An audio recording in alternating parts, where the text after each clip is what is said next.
Emmanuel Macron, président de la République de la France, a fait un discours très chaud. Un discours qui a laissé perplexe beaucoup de personnes en tout cas. Les gens se posent beaucoup de questions. Qu'est-ce qui va pas? Qu'est-ce qui se passe? Est-ce que c'est justifié? Suivons. Monsieur le Président, c'est un honneur de vous recevoir ici pour parler de l'avenir de la France, de l'Europe et du monde dans ce moment aussi décisif. Merci beaucoup. Merci à vous et merci de parler en français. Merci, Monsieur le Président. La guerre en Ukraine a redéfini la sécurité de l'Europe. Ce conflit a-t-il accéléré la création d'une véritable défense européenne? Oui, et à coup sûr. D'abord parce que l'Europe est un projet de paix. Et depuis 1945, l'Europe vivait en paix. Nous n'avons plus de guerre civile. Et on a créé l'Europe justement pour mettre fin à ces guerres permanentes que nous avions sur notre continent. Et depuis maintenant près de 80 ans, on a une construction politique inédite qui est l'Union européenne, qui s'est construite progressivement à travers les décennies, depuis la Deuxième Guerre mondiale, dans les années 50, 60, les années 80, et qui a été un projet de paix. La décision de la Russie de mener la guerre d'agression contre l'Ukraine a réimporté la guerre sur le continent européen. Et c'est un problème pour nous tous, Européens. Pourquoi? Parce que l'Ukraine est à nos portes, et avoir une puissance nucléaire comme la Russie, qui fait une guerre de conquête, d'invasion d'un pays comme l'Ukraine, cela nous menace tous, parce que la Pologne, qui a une frontière avec la Biélorussie, les États baltes, l'ensemble de l'Europe sont de fait aujourd'hui menacés par la Russie. Et nous le sommes de manière quotidienne. Et je pense que c'est important parce que le public mexicain ne le mesure peut-être pas. La Russie a mené cette guerre d'agression unilatérale sur le sol européen, mais chaque jour, elle provoque par des survols d'avions, des drones, des attaques cyber, des attaques hybrides ou des provocations. Et donc, l'Ukraine, en quelque sorte, est aux avant-postes de notre sécurité. C'est pourquoi, depuis 2022, nous soutenons la résistance ukrainienne en évitant toute escalade, et c'est pourquoi nous ne sommes pas impliqués sur le terrain. Mais on a équipé les Ukrainiens, on les aide, et la guerre qu'ils mènent est essentielle pour contenir la Russie. En parallèle, les Européens ont eu à se réveiller. C'est-à-dire que là où ils pensaient qu'ils ne seraient jamais attaqués sur leur territoire, ils ont eu progressivement à se rééquiper, reconstruire des capacités.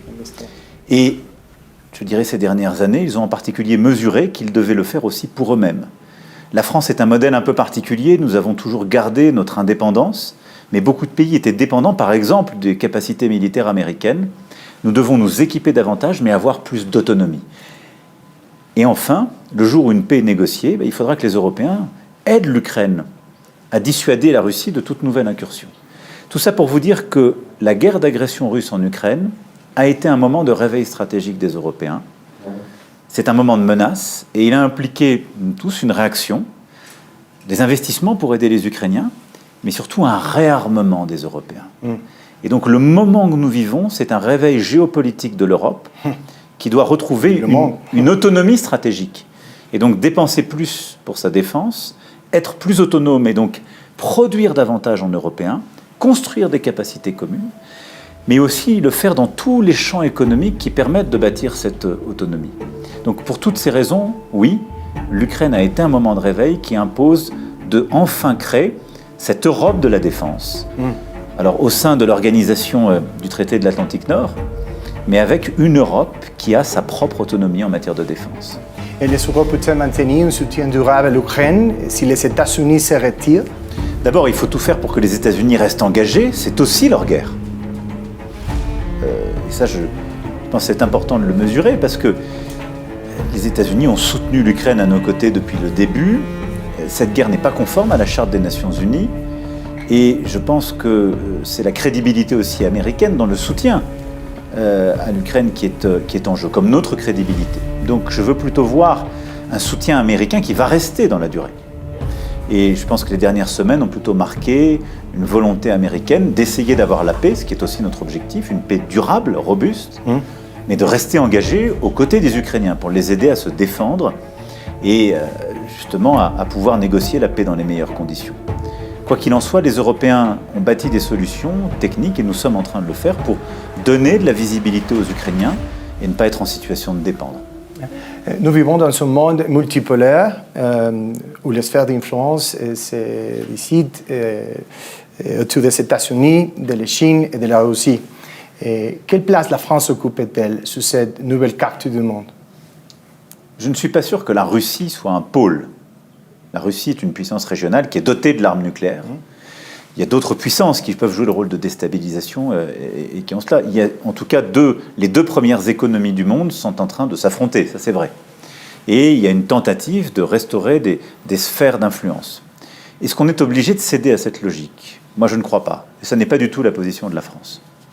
Nous considérons d'abord que nous devons rester dans un monde qui est celui des Nations Unies, c'est-à-dire où les nations sont toutes à égalité, où une charte doit être respectée, et où c'est le droit international qui doit être respecté par tous.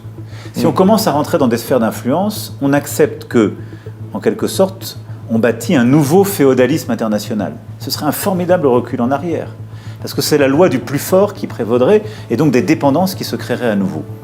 Nous ne croyons pas dans cet ordre international.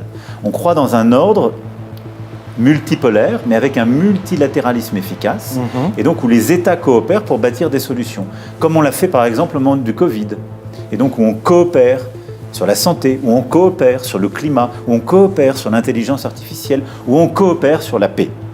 Et donc, la logique que nous suivons, c'est de continuer à être engagés pour que le multilatéralisme que nous avons bâti, lui aussi, après la Deuxième Guerre mondiale, reste efficace et apporte des solutions à nos concitoyens, et pour avoir une Europe qui est plus indépendante et qui ne soit, qui ne soit en quelque sorte en situation de dépendre de personne et qui ne soit pas en quelque sorte le vassal de qui que ce soit, ni les Américains, ni les Chinois.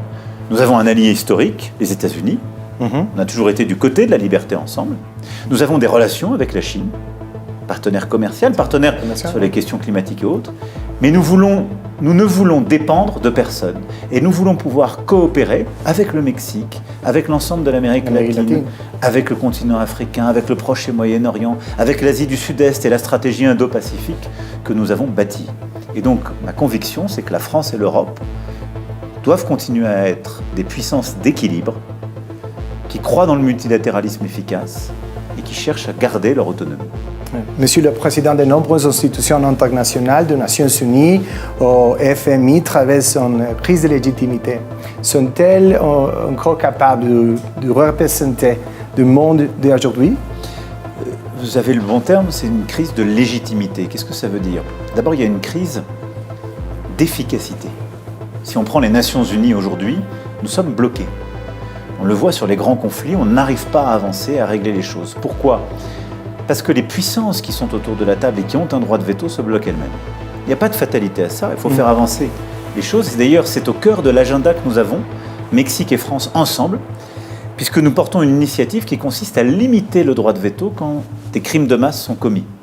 C'est une initiative très concrète, on a 107 États qui sont avec nous. Il faut continuer pour convaincre, mais moi je suis convaincu qu'on peut améliorer l'efficacité des Nations Unies. Ensuite, il y a une crise de représentation. C'est qu'aujourd'hui, quand on prend le Conseil de sécurité, les membres permanents, la France en fait partie, ne correspondent plus à l'ordre du monde. Et donc il est important que ce monde en particulier avec les émergents soit mieux représenté, que l'Inde, l'Afrique du Sud, des pays d'Amérique latine soient présents autour de la table comme membres permanents.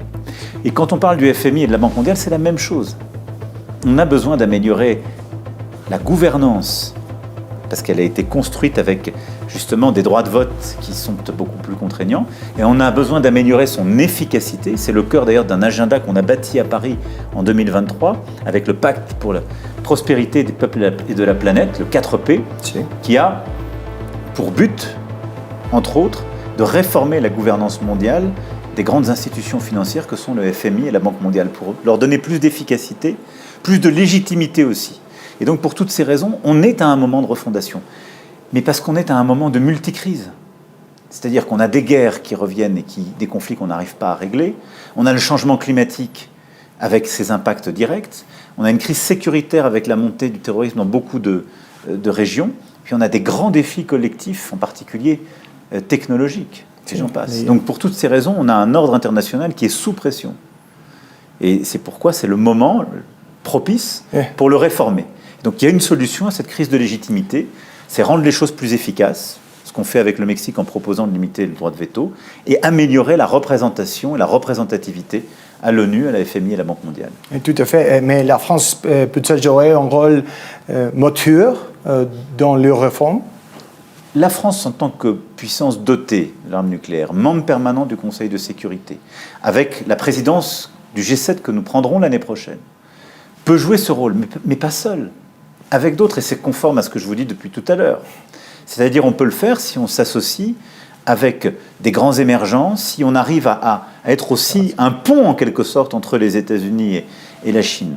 Et pour moi, l'un des grands défis des prochains mois, c'est d'essayer d'améliorer l'efficacité de cette gouvernance, mais et ça sera au cœur de notre G7, de régler les déséquilibres mondiaux. Et on voit bien aujourd'hui, et d'ailleurs le Mexique comme la France sont touchés par ça, on a une économie mondiale qui est en train de se dérégler. Les États-Unis règlent leurs déséquilibres commerciaux par des tarifs, ce qui est inapproprié. L'Europe n'investit pas assez. La Chine sursubventionne ses entreprises, créant des surcapacités qui viennent déstabiliser nos marchés, parfois faire du dumping, et manque de demande intérieure. C'est par la capacité à coordonner nos agendas et nous remettre dans la bonne direction qu'on peut régler ça. Exactement d'ailleurs comme quand au milieu des années 70, on a su bâtir le G7 entre quelques-uns pour régler les déséquilibres monétaires et financiers qui apparaissaient. Et donc c'est une question de volonté politique des États, et la France veut jouer ce rôle, pas simplement d'ailleurs comme Européen, mais sachant parler aux grandes puissances émergentes sur tous les continents. Si vous me permettez, le Mexique vient d'élire sa première présidente. Oui. Que pensez-vous de ce moment historique et de son leadership? J'ai vu ce matin la présidente Sheinbaum et nous avons eu l'occasion de discuter à plusieurs reprises. La première fois, c'était il y a 1 an à Rio de Janeiro, en marge du G20. Et je pense que c'est un moment très important pour votre pays. Élire une femme, mettre cet agenda justement féministe au cœur de la vie politique nationale et internationale, c'est donner une place au Mexique de premier plan. Vous savez que la France croit cette diplomatie féministe, et je pense que c'est ce qui crée aussi une affinité particulière entre le Mexique et la France.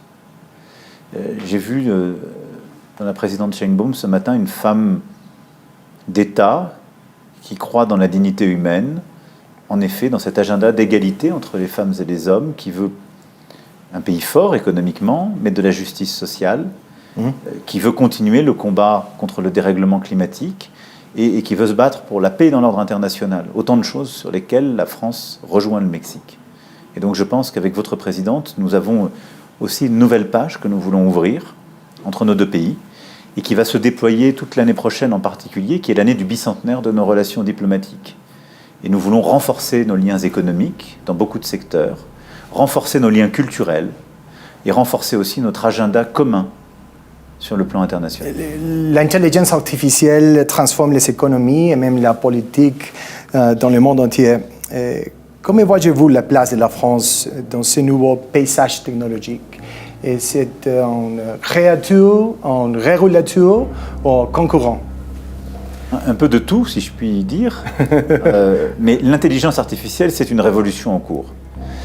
Et c'est une révolution technologique, économique et, si je puis dire, anthropologique. Mais l'intelligence artificielle, c'est d'abord un formidable levier de création de richesse, de productivité pour nos économies. Et au fond, c'est un moment où la machine est apprenante, grâce à des capacités de calcul qu'on a mobilisées et qui sont extraordinairement importantes, et elle permet de computer des données qu'on ne pensait pas possible de computer, de créer des modèles justement d'intelligence artificielle dite générative, mais aussi de se décliner secteur par secteur et de complètement révolutionner l'énergie, la médecine, la productivité de nos services, de nos entreprises, l'efficacité de nos services publics, etc. Pour toutes ces raisons, l'intelligence artificielle est une bonne chose pour nos économies.